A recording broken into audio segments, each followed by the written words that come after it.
Sebelumnya, Assalamualaikum warahmatullahi wabarakatuh. Waalaikumsalam warahmatullahi wabarakatuh. Waalaikumsalam warahmatullahi wabarakatuh. Terima kasih atas kesempatan yang telah diberikan. Langsung saja saya akan menyampaikan lesson desain saya, di mana materi yang akan diajarkan yaitu adalah materi kesetimbangan kimia. Kemudian model yang kami gunakan adalah problem based learning. Nah, metode yang digunakan adalah diskusi dan tanya jawab. Kemudian penilaian kami itu adalah tes tertulis. Selanjutnya, materi yang diajarkan adalah KD 3.8, yakni menjelaskan reaksi kesetimbangan di dalam hubungan antara reaksi dan hasil reaksi. Tujuan pembelajaran di sini ada 3, yaitu menjelaskan kesetimbangan dinamis, yang kedua adalah mampu menjelaskan kesetimbangan homogen dan heterogen, serta mampu menentukan harga tetapan kesetimbangan berdasarkan data hasil percobaan. Nah, di sini siswa targetnya itu ada 3. Yang pertama ada Erwin Tualeka, di mana dia kesulitan untuk menjelaskan reaksi kesetimbangan di dalam hubungan antara reaksi dan hasil reaksi.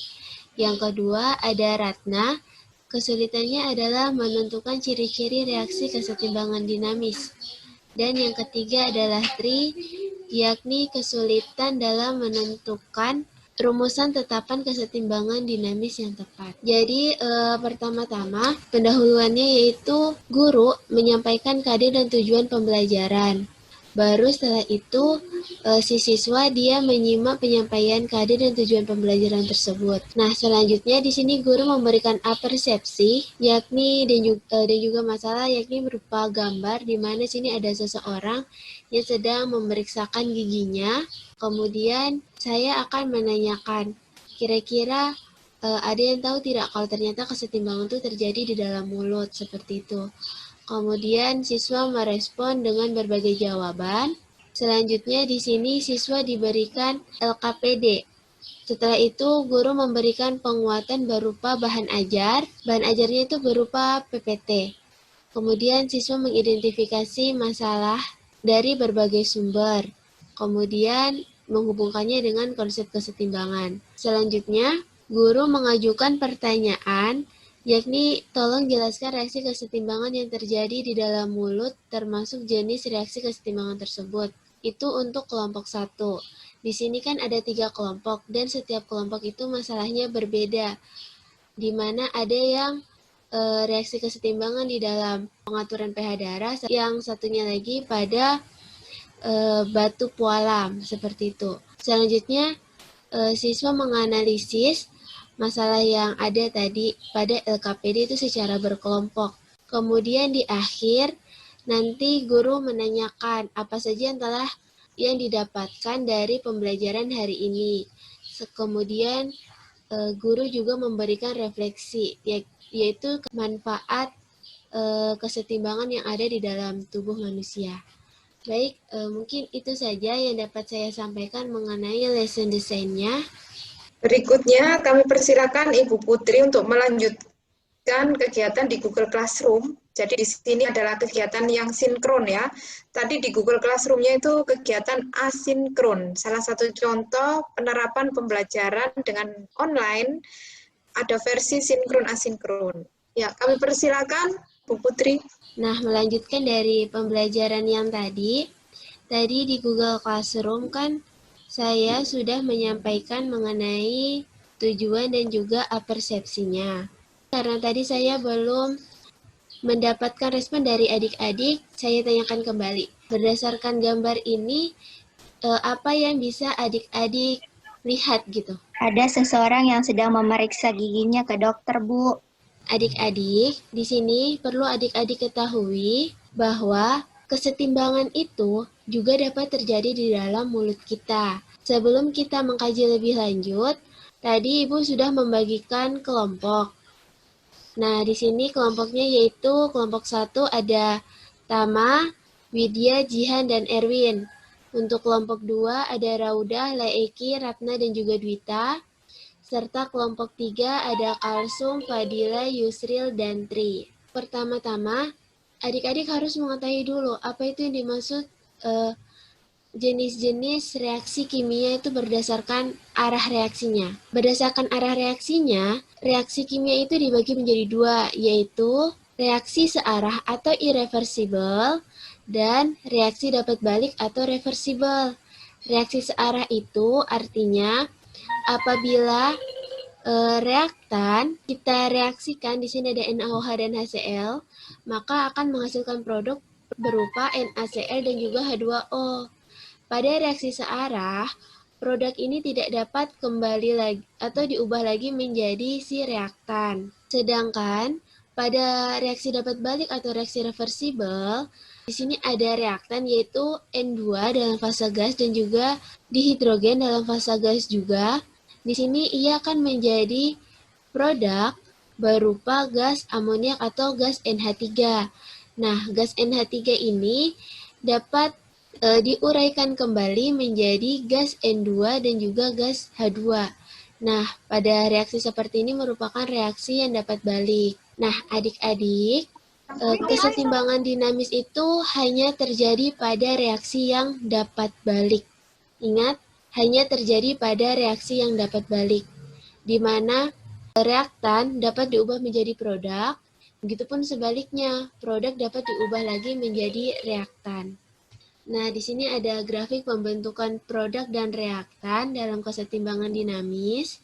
Pada reaksi kesetimbangannya itu nanti, laju pembentukan produk dan reaktan itu nanti itu akan sama lajunya antara pembentukan produk ke reaktan, begitu juga dari reaktan ke produk nih. Antara penguraian NH3 dan juga pembentukan NH3 kemari, antara reaksi ke kanan ataupun reaksi ke kiri itu nanti waktunya itu sama. Nah, seperti ini. Ini laju reaksi ke kanan, kemudian ini ada grafik laju reaksi ke kiri, yaitu grafik pembentukan. Yang ini kan grafik penguraian. Nah, nanti itu laju reaksinya itu akan sama pada kesetimbangan dinamis. Di sini ada beberapa ciri-ciri kesetimbangan. Laju reaksi ke arah produk dan laju ke arah reaktan itu sama.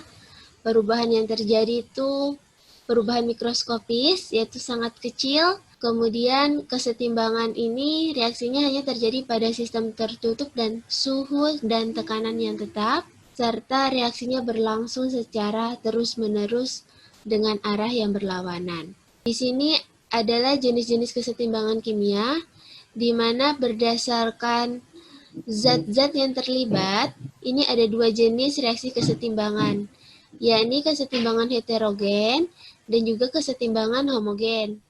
Kesetimbangan heterogen itu maksudnya jika zat-zat yang terlibat ini memiliki fase zat yang berbeda. Misalkan nih, pada zat penguraian CaCO3, mula-mula ia tuh berfasa solid atau berwujud padatan. Namun, apabila diuraikan, dia akan terurai menjadi CaO dalam fase padatan dan juga CO2 dalam fase gas.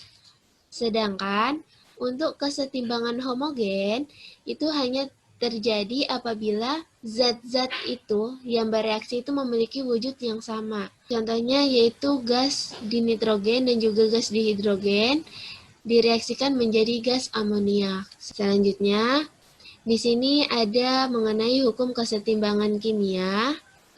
Hukum kesetimbangan kimia itu dicetuskan oleh Chateau Goldberg dan juga Peter Weige.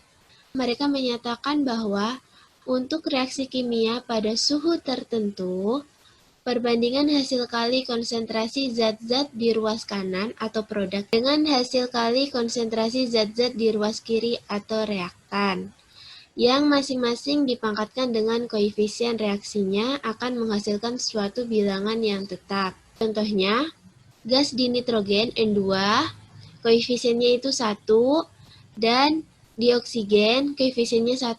Ini semuanya dalam fase gas ya.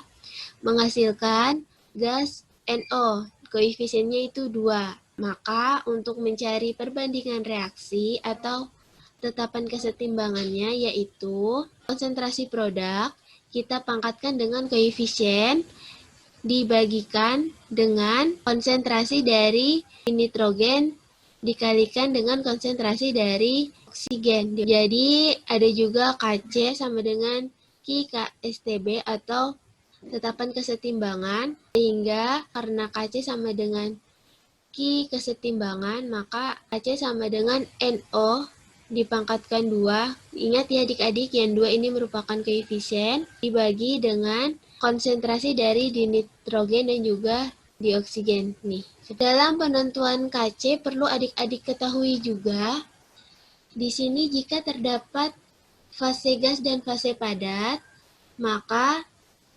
Kc-nya itu yang kita masukkan, nilainya itu hanya konsentrasi dari fase gas. Selanjutnya, jika pada suatu reaksi itu ada senyawa dengan fase gas dan juga fase cair, maka tetapan Kc-nya itu hanya berupa fase gas. Jika terdapat ada larutan dan juga fase padatan, maka tetapan Kc yang digunakan adalah yang berfasa larutan. Lanjut pada yang keempat, jika terdapat 3 fasa dalam suatu reaksi, yaitu adalah fase gas, kemudian ada fase cair atau liquid, dan fase padat atau solid, maka Kc yang kita gunakan yaitu adalah yang berfasa gas. Untuk yang A ya, ini contoh pembentukan gas amonia dari N2 dalam fase gas dan juga 3H2 dalam fase gas.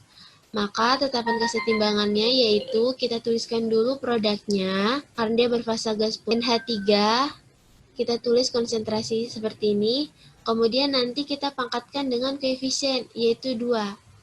Kemudian dibagikan dengan konsentrasi N2 dikalikan dengan konsentrasi H2. Diingat, di sini ada koefisien dari gas dihidrogen yaitu 3, maka kita pangkatkan 3. Contoh kedua itu apabila dalam suatu reaksi kesetimbangan itu ia memiliki fasa yang berbeda. Nah, perhatikan yang ini. Senyawa BiCl3 dalam fasa aquos atau fasa larutan, kita reaksikan dengan H2O dalam fase liquid atau cair akan menghasilkan BiOCl dalam fasa solid atau padatan dan 2HCl dalam fasa aquos. Jika ada ketiga fasa, yaitu ada fasa aquos, ada liquid, ada solid, maka yang kita tuliskan konsentrasinya itu hanyalah yang berfasa aquos atau berfasa larutan. Untuk produknya itu ada HCl, aquos. Ini dia dipangkatkan 2 karena memiliki koefisien 2. Kemudian dibagikan dengan konsentrasi dari BiCl3. Nah, di sini ia berpangkatkan 1, seperti itu. Nah, mungkin itu saja untuk pemaparan materinya.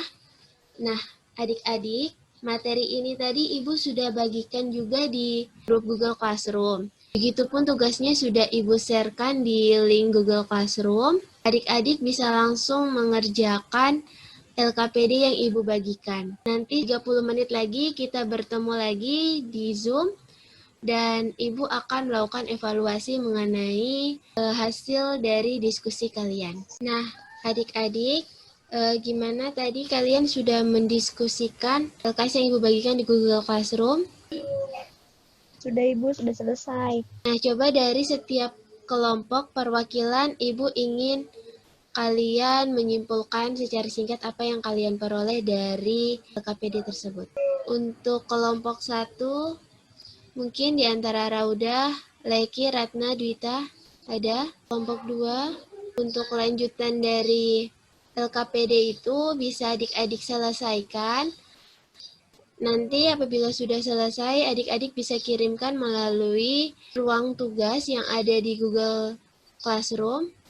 Nah, dari pembelajaran kali ini, ada yang bisa simpulkan kita belajar apa saja? Ada Ibu. Iya, Siti apa? Nah, pada pembelajaran hari ini kita belajar tentang reaksi kesetimbangan, di mana yang tadi Ibu jelaskan bahwa reaksi kesetimbangan kimia merupakan reaksi yang terjadi secara terus-menerus dan dapat balik. Artinya, reaktan dapat berubah menjadi produk, begitupun sebaliknya secara berulang-ulang kali, Bu. Begitu, Bu. Nah, bagus. Jadi adik-adik, kesetimbangan kimia ini perlu kita pelajari. Mengapa? Kesetimbangan itu juga dapat terjadi pada dalam mulut kita. Kesetimbangan di dalam mulut ini, ia berperan itu untuk menjaga email gigi kita agar gigi kita itu tidak cepat keropos begitu. Nah, bayangkan saja kalau tidak ada kesetimbangan, maka gigi kita itu bakal cepat keropos. Karenanya adik-adik, apabila kita makan, maka kurangilah makanan yang sifatnya itu asam, karena ia dapat merusak kesetimbangan yang ada di dalam mulut. Serta apabila habis makan atau sebelum tidur, itu jangan lupa untuk sikat gigi. Nah, kesetimbangan kimia ini juga dapat terjadi di dalam darah, di mana dia dapat menyeimbangkan pH darah. Mungkin itu saja pembelajaran kita hari ini. Wabillahi taufiq wal hidayah. Wassalamualaikum warahmatullahi wabarakatuh. Tetap jaga kesehatan di rumah ya adik-adik.